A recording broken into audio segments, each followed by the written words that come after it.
everybody, this is Ilana Michelson from ilanamichelson.com, and today I want to talk to you about something that's been on my mind for a while. I don't know how many of you know this, but I've been on a marketing journey, meaning I'm trying to learn how to market myself online.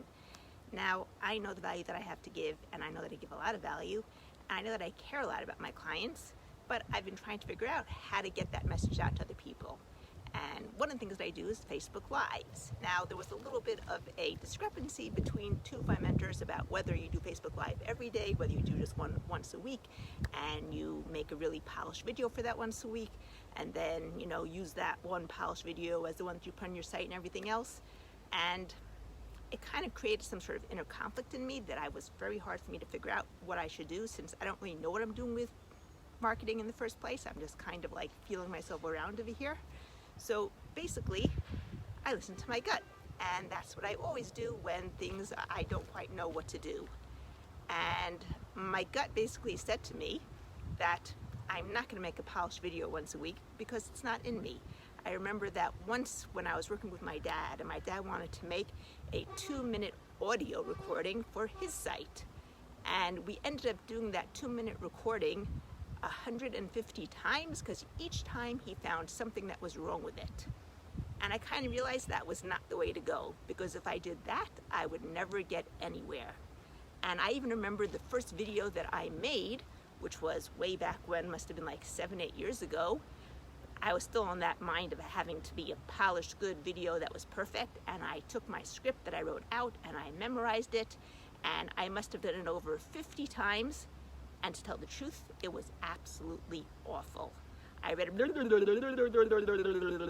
with absolutely no emotion, no feeling to it. It sounded terrible. It looked terrible.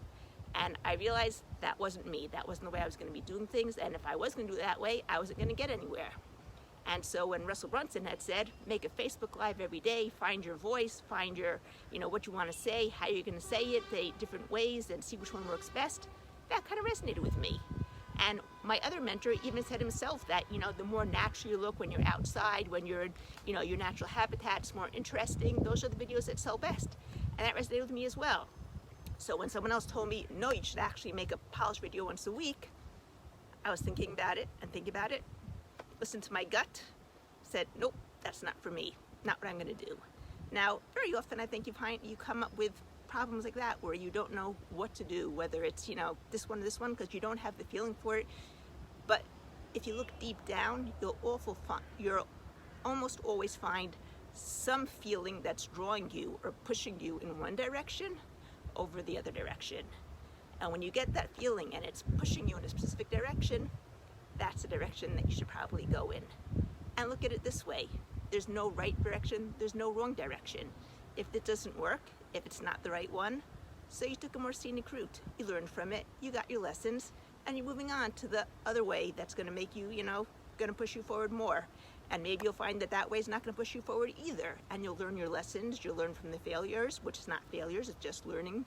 It's like learning experiences, and then you'll move on to the next one. But you have to, if you don't choose anything, you're just going to end up standing still and not doing anything. Now, I do have techniques that help you decide better, mostly by getting rid of all the things inside of you that could be holding you back from doing it. And then when you get rid of all those things inside that are holding you back, you have a clearer view and a clearer way of making the decision. It gives you more choices, we'll say like that. But in any case, I've said this before, and I'll probably say it again in many different ways: follow your gut. And if the gut doesn't lead you the right way, it's okay. It's not the wrong way. It's just the more scenic route that you're going to be going on to a different place, and then you might come back to where you were and try the other way too, or you might just move on from wherever you are trying the other way. And either way is fine. There's no right way, there's no wrong way. I think everyone has to kind of remember that there is no right way or wrong way. There's a more scenic route, the less scenic route. The one where you have more learning experiences, one where you have less learning experiences. And some of my mentors actually say they learn more from all their mistakes than they do from things that go right for them. Now, obviously, it's nice when things do go right, but if you learn from your mistakes, you're still ahead of the game. It's a learning experience and not a mistake anymore. If you like this video, give me a like down below. Hearts are great. Otherwise, if you're on YouTube, you can give me the like and the subscribe button, and don't forget the bell notification just to let you know when I put out a new video. Aside from that, remember, everything's always going your way, everything's always going my way, everything's always going everybody's way. Have a great morning, evening, day, wherever you are in this world, from AlanaMichelson.com or optiontoheal.com.